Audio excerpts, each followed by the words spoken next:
कृष्णा कृष्णा कृष्णा राधे राधे, राधे श्यामा श्याम श्यामा राधे राधे। वृंदावन बिहारी लाल की जय, नंद नंदन की जय, प्रियापीतम की जय, राधा माधव की जय, सर्वेश्वर भगवान की जय। जय जय श्री राधे श्याम। हंस चरण सिर धार के पुन सनकादिक आचार, श्री हरि व्यास प्रतापते रसिक पदावलिसार, भक्ति भक्त भगवंत गुरु चतुर नाम बपु एक, तिनकी पद बंदन किए नाशय विघ्न अनेक। वृंदावन बिहारी लाल की जय। कल नागा जी की मैंने कथा आपको सुनाई, भगवान के दर्शन हुए और जगह जगह ब्रजवासियों को भगवान ने जा करके 84 कोष में दर्शन दिया ब्रजवासियों को नागा जी के माध्यम से, और उनसे कह करके आप परिक्रमा करो, चले गए भगवान। अब नागा जी आराम से परिक्रमा करते हैं रोजाना डेली। सब जगह हल्ला मच गया कि 84 कोष की परिक्रमा करने वाले ऐसे महात्मा हैं जो 24 घंटा करके शाम को वापस आ जाते हैं 12 घंटा में। हल्लड़ मच गया। पास में भरतपुर राज है ही है, राजा के कान में भी ये बात पड़ गई। राजा ने कहा ऐसा तो कोई महात्मा नहीं हुआ है, इतना जल्दी परिक्रमा 84 कोष में देगा। और राजस्थान में भी पड़ता है कुछ परिक्रमा। तो राजा ने परीक्षा लेने के लिए उनकी जगह जगह पे पहरेदार बैठा दिए। पहरेदार बैठा दिए। नागा जी महाराज को मालूम पड़ गया कि राजा परीक्षा ले रहा है। परिक्रमा में चलने लगे, परिक्रमा करें, मंदिर में दर्शन करें, प्रसाद लें, और जहाँ भी पहरेदार उनके बैठे थे नागा जी को देखने के लिए, उनसे जाके बात करें और प्रसाद दें, और प्रसाद दे करके और फिर चल दे आगे। ऐसे करके ही वो शाम तक परिक्रमा दे करके आ गए। राजा ने पूछा क्या हुआ? बोले महाराज हमने महात्मा देखा।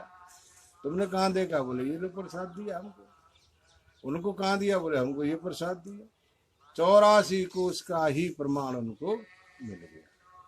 अब तो राजा ने देखा वास्तव में महात्मा सिद्ध है, इनके तो दर्शन करने चाहिए। अब वो दर्शन करने के लिए महात्मा विचार बनाने लगे।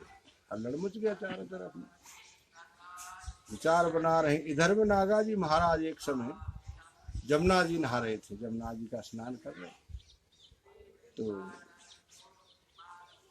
स्नान करते करते देखते हैं कि आगे बिहारी जी की मूर्ति उनकी गोदी में आ जाती है।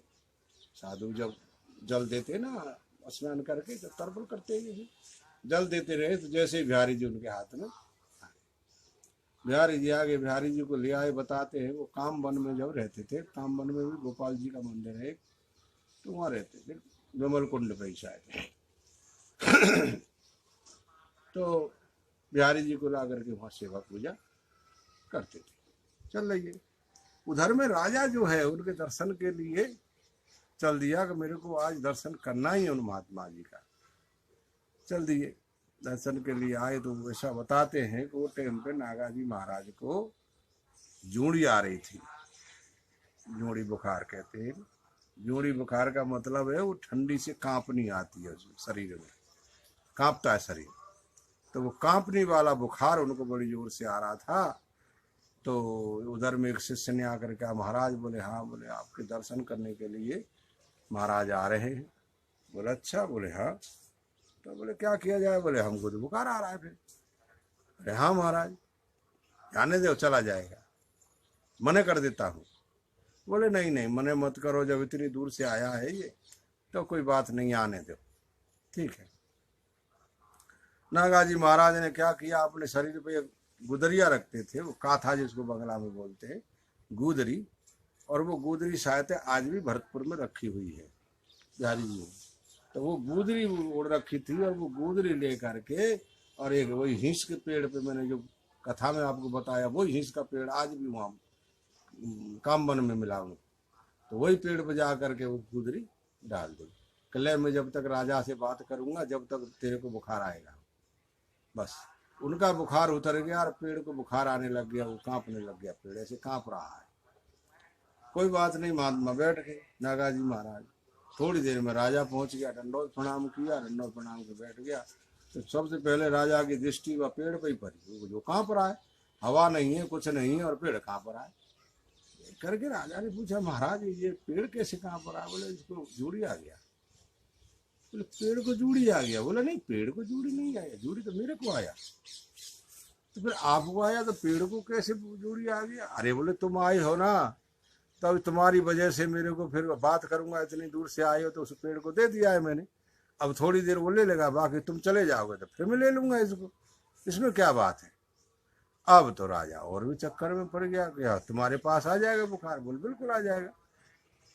तो बोले कैसे आएगा बताओ? तो वैसे नागाजी महाराज ने अपने गोदरी को पेड़ पे से लेकर झट ओढ़ ले, तो देखा तो उनको फिर बुखार आ गया और कांपनी चालू। राजा ने देखा अरे बड़े पावरफुल महात्मा है। इस तरीके से उनको दंडोत प्रणाम किया। दंडोत प्रणाम करने के बाद में उन्होंने बिहारी जी के दर्शन किए। वो देख करके राजा ने कहा, महाराज बोले हाँ ये बिहारी जी तो मेरे को दे दो। नागाजी कहने लगे, भाई मैं ये बिहारी जी तेरे को कैसे दूं? बोले क्यों? तुम राजा हो, मेरे ठाकुर जी की सेवा करोगे कि नहीं करोगे? क्योंकि राजा का तो अलग मामला होता है और साधु का मामला अलग है। बोले नहीं महाराज, मैं इनका निष्ठा से पूजा करूंगा और मेरे किले में पधरा। किले में पधारोगे? बोले तो बोले ठीक है, कि तो मेरी एक शर्त रहेगी तुम्हारे से। वो क्या? वो शर्त मेरी ये रहेगी कि तुम जिस दिन बिहारी जी के दर्शन करने नहीं आओगे और अपने राज्य में ही रहोगे, किंतु शाम को बिहारी जी के सामने दर्शन करने नहीं आए तो उस दिन आप तुमको 5 रुपया ठाकुर जी के खजाने में जमा देना होगा। ये शर्त रहेगी मेरी। बोले क्या 5 रुपया दोगे आप? बोले हाँ महाराज, मैं अगर मेरे राज्य में रहूंगा और शाम को दर्शन करने नहीं आया तो मैं ठाकुर जी के खजाने में 5 रुपया जमा दूंगा। तो बोले ठीक है, चलो हम मूर्ति लेके देते। उन्होंने उन बिहारी जी को मूर्ति को राजा को दे दिया और राजा ने ला करके भरतपुर में किले में उस मूर्ति को पधराया, जिससे कोई आने जाने की किसी को कुछ असुविधा दरबार को नहीं हो। तो वहाँ जा करके उन्होंने मूर्ति को पधारा और मूर्ति के बारे में सब विचार हो गया। सब आने लगे, दर्शन किया। विशाल मूर्ति है, बड़ा दर्शनीय मूर्ति है। राजा इस तरीके से मूर्ति की रोजाना डेली आना, दर्शन करना, भजन कीर्तन पाठ। तो नागाजी ने अपनी गुदरिया भी दी उनको और वो बिहारी जी भी दिए। और आज तक ऐसा हमारे यहाँ कहावत है कि अभी भी वो गुदरी नागाजी की और बिहारी जी उनके हाथ के प्रकट हुए हैं, जो भरतपुर में पधारे। बहुत अच्छा मनोकामना सिद्ध बिहारी जी हैं, बताते हैं। वहाँ के विशाल मंदिर है, दर्शन करने वाले भक्तों ने दर्शन भी किए उनके, जो राज दरबार में बिहारी जी के नागाजी के मारे से। तो ऐसे करके नागाजी को ने वहाँ बिहारी जी को पधारा भरतपुर में और राजा को दीक्षा मंत्र भी दिया है।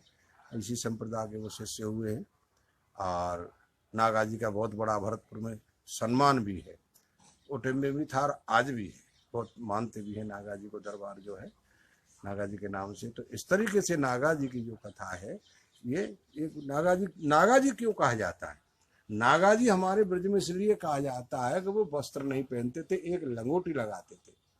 और जो साधु लंगोटी लगाता है, खाली गाय रहता है, उसको नागा कहते हैं ब्रज में सब जगह। इसलिए वो नागा के नाम से सब जगह प्रचलित हो गए थे। नागाजी महाराज, नागाजी महाराज, नागाजी। एक कपड़ा, एक लंगोटी धारण करते थे और शरीर पर कुछ नहीं। साधु का वेश, ये जटा जूट, जटा उनसे जैसे हीरा है गले में, वो त्यागी तपस्वी के जो रूप है वही उन्होंने धारण किया। ऐसे बताते हमारे यहाँ कि नागाजी महाराज से चाहते हमारे यहाँ जटा चली है, नहीं पंचकेश पहले थे, पंचकेश थे, इसलिए उनसे ही चली है हमारी त्याग तपस्या जो चली है। ऐसे करके नागाजी महाराज से ये चला है अवधूत रूप जो है, वे त्यागी तपस्वी का सा रूप। उन्होंने यही तपस्या करी, पेड़ के नीचे 5 घर से 7 घर से दुखिया लाते थे वो और लेकर के भोग लगा दी। बनी ये सब तपस्वी का रूप है। भगवान को प्राप्त करने के लिए ये जो तपस्या करते हैं साधु, ये सब तपस्वी रहे हैं। ये तपस्या कर करके, अनुष्ठान कर करके, साधना कर करके भगवान को इन्होंने प्राप्त किया है। भगवान से इनका संपर्क हुआ, कैसे? तपस्या से। अरे जोग से होता है भगवान से, भोग से नहीं होता है भगवान से मिला। जितना तुम जोग साधना करोगे तब तुमको भगवान से प्राप्त होगा। अब बता, बेचारे कितने कितने कष्ट करते थे वो, तब भी कहीं कहीं भगवान कितने समय में जा करके दर्शन देते थे। तो हम लोग जैसे इनको दर्शन देंगे, दिन में 3 बार खा रहे हैं, बढ़िया बढ़िया कपड़ा पहने, बढ़िया बढ़िया गाड़ी में तो चल रहे हैं, हम तेल फुलने की खसवी मार रही है हमें, तो बता। तो अब बता, भगवान हमारे पास आके क्या कर सकता है? कौन से उद्देश्य से आएगा? हमने ऐसा क्या किया है भगवान के लिए जो भगवान हमको दर्शन देंगे? अरे भगवान तो भैया तपस्वियों के देते हैं, जिन्होंने तपस्या करी है, भक्ति की है, उनको भगवान मिलते हैं।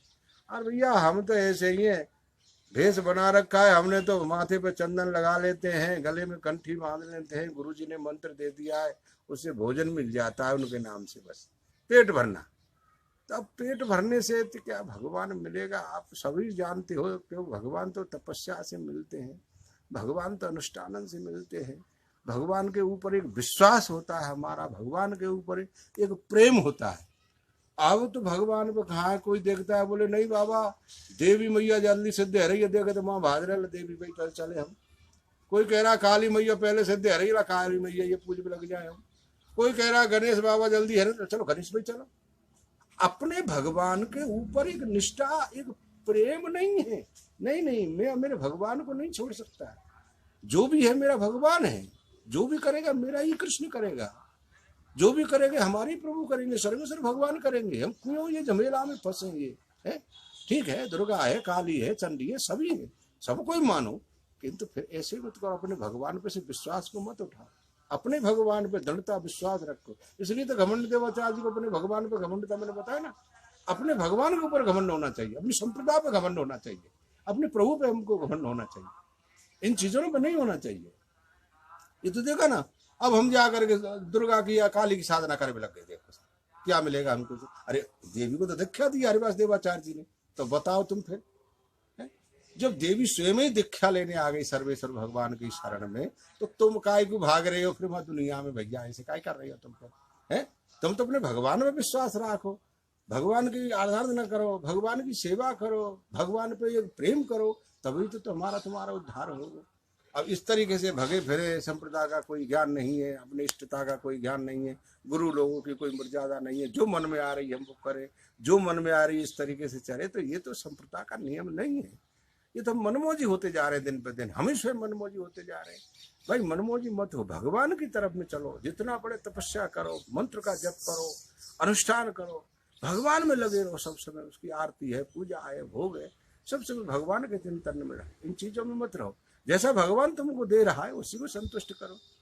लाल पीले हरे गुलाबी किस तरीके से तुम क्या बन जाते हो? नहीं, हमने तो 10 लक्षण बताए वैष्णव बन के, मैं भूल गया उसका नाम।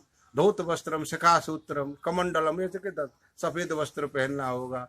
बोले माथे पे सिका हुए चुटिया राखो, नहीं तो पंचकेश राखो, हाथ में कमंडल राखो, माथे पे चंदन राखो। ऐसे करके कई साधु के ये भेष थे हमारे, जिनसे हमारी पहचान होती थी, ये अब साधु फलाना है। तो इस तरीके से हम लोगों को चलना चाहिए, उस तरीके से नहीं है। पर ठीक है, जैसे जो चल रहा है, अब क्या है, गुरु के शासन से ही ये सब होता है, आचार्य के शासन से ये सब होता है। पर अब क्या किया जाए, जिसके मन में जो भारी मार्ग जो जाके मन भावा, पंडित वही जो गाल बजावा, जो कर कपट दम्भ कर कोई, ताकर संत कहे सब कोई। कई ऐसी चीज बन गई हैं जो आजकल वो सब हो रही है। पर ऐसा मत करो, भगवान की तरफ में ही रहो, अपनी निष्ठा पे रहो, अपनी भक्ति पे रहो, क्योंकि सर्वेश्वर भगवान कोई आज के नहीं है। सर्वेश्वर भगवान तो आदि अनादि है। कितने ने को दर्शन दिए इन्होंने, तो क्या इतने ने कोई उद्धार किया है, दर्शन दिया है, तो हम तुमको नहीं आएंगे? तो हम काय को ये सब भगेगा संप्रदाय छोड़ के, अपनी इष्टता छोड़ के, उन चीजों ने छोड़ के क्यों धर्म भागने की कोशिश करें? नहीं, अपने प्रभु पे निष्ठा करें, अपनी महावाणी को पढ़े, जुगल शतक को पढ़े, मंत्रों को जप करें, गोपाल सहस्त्र नाम पढ़े। कितनी हमारी बढ़िया बढ़िया चीज है हमारी पाठ करने की, जिनसे हमको भगवान की प्राप्ति होगी। भगवान हमारे पास आएंगे, तुमसे बात करेंगे, तुमसे आएंगे, क्योंकि हमारे भगवान तो ब्रज छोड़ के गए नहीं। ब्रजवासी बल्लभ सदा जिगेरे जीवन प्राण, तिनको तनकन बिसारियों में नंद बाबा की आन। भगवान ने कसम खाई, में बाबा सौगन ने खा रहा हूँ, ब्रज छोड़ के नहीं जाऊंगा मैं। तो इसका मतलब भगवान हमारे यहाँ है कि हम में कमी है? क्योंकि हम भगवान को खोज नहीं रहे, भगवान से हमारा लिंक नहीं हो रहा है।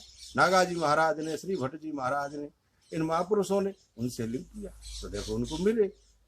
तो ऐसी साधना हमको करनी चाहिए भगवान को प्राप्त करने के लिए, भगवान से मिलने के लिए, तब तो हमारा उसमें लाभ है। और फिर तुम जानते ही हो, फिर अब तो जन्म दिया है तो जीवन भी आदमी पार कर रहा है, फिर वो जीवन ही पार करना होता है, फिर जीवन पार करने से कोई लाभ नहीं है।